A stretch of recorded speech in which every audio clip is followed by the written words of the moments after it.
During the Second World War, there was a very, very popular toy tin helmet sold by Woolworths just for a few pence.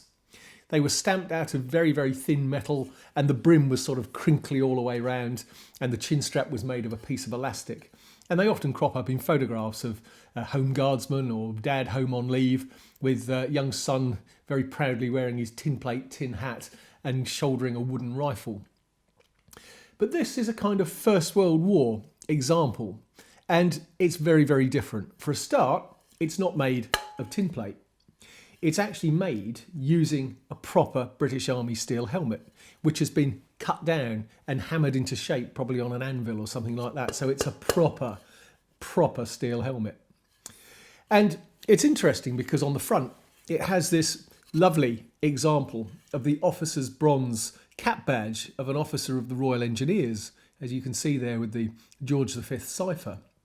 So this helmet wasn't owned by just anybody, it was clearly owned by the son of an officer. And on the side, we can see painted the mark, which I'm pretty sure is the mark of one of the divisional ammunition columns. It's a representation of an artillery shell. So very clearly probably a representation of Dad's role in the Royal Engineers as an officer during the First World War. And at some point decided that it would be a lovely thing to get this made for his son. On the inside, instead of being like the Second World War helmets, which just had a very, very cheap and cheerful liner, well, didn't have a liner at all. It was just the tin plate with a very, very thin piece of elastic for a chin strap. But this actually has quite an elaborate liner based on the officer's pattern, which was sold by companies like Hawks, and was actually very, very swish. And in the centre, you can just about make out a label, a paper label, which says, "This hat, union made by the Felt Hatters and Trimmers Union."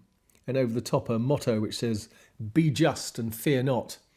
And in the centre a shield saying, "Defence, not defiance." Fighting talk for a small child's tin hat.